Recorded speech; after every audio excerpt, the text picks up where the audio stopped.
Guys, कोई भी इंसान जब ट्रेडिंग शुरू करना चाहता है तो उसके मन में एक सवाल हमेशा आता है और वो सबसे पहला सवाल होता है कि कितना अमाउंट मिनिमम उसे चाहिए होगा ट्रेडिंग स्टार्ट करने के लिए।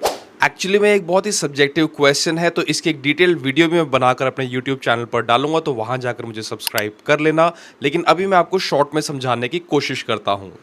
मान लीजिए आपको एक कंपनी के शेयर पर ट्रेड करना है जिसकी कीमत है 500 रुपये। अब किसी भी ट्रेडिंग प्लेटफॉर्म पर जब आप जाएंगे, जैसे मैं ज़ीरोधा पर ट्रेड करता हूं, तो उस पर आपको 5x का लेवरेज मिलेगा, यानी कि इंट्राडे ट्रेडिंग के लिए वो 500 रुपये का स्टॉक आपको दिन भर के लिए 100 रुपये में मिलेगा। तो अगर आपने उसके 20 शेयर्स खरीद लिए, यानी कि आपके 2000 रुपये लग गए, एंड आपका एनालिसिस है कि उसको आपने बाय किया है, यानी कि वो शेयर ऊपर जाएगा।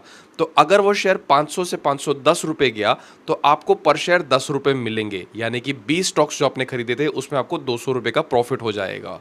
अब आपको लग रहा होगा कि 2000 रुपये से आप ट्रेडिंग शुरू कर सकते हैं, लेकिन ऐसा नहीं है। अगर आपने उसके 20 स्टॉक्स खरीदे हैं एंड आपका एनालिसिस गलत हो जाता है एंड स्टॉक नीचे जाता है, मान लीजिए वो 500 से 495 या 490 पे चला गया, तो 10 रुपये का आपको लॉस भी हो गया पर शेयर, तो 200 रुपये आपके मार्जिन से कटेंगे, यानी कि आपको 2000 से ऊपर ही पैसे हमेशा रखने होंगे, जिसमें से आपका लॉस काउंट होगा। अब ये एग्जाम्पल था 500 रुपये के शेयर का। आप चाहें तो 50 रुपये के शेयर पर भी ट्रेड कर सकते हैं या 5000 के शेयर पर भी ट्रेड कर सकते हैं।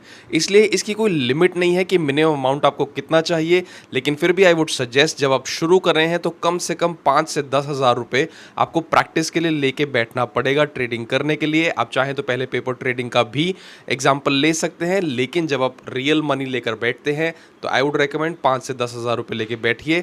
और मेरी एडवाइस रहेगी, कभी भी किसी से उधार लेकर पैसे मत लगाइएगा स्टॉक मार्केट में। अर्न योर मनी, अगर आपने कमाना नहीं शुरू करा है तो पहले पैसे आप कमाइए, कोई जॉब करिए। अगर आप बिजनेस करते हैं, पहले अपने फंड सफिशिएंट रखिए, क्योंकि पैसों से ही पैसे बनते हैं स्टॉक मार्केट में। इट विल नॉट बी कि अगर आपने 100 रुपये लगाए और वो 1000, 2000, 5000 बन गए, ऐसा नहीं होगा। और इस टॉपिक की एक डिटेल्ड वीडियो मैं अपने यूट्यूब चैनल पर भी डालूंगा, तो मुझे याद से वहां जाकर भी सब्सक्राइब कर लेना। मिलूंगा आपसे अगली वीडियो में। मुझे फॉलो करना मत भूलना, वरना आपको ट्रेडिंग कौन सिखाएगा।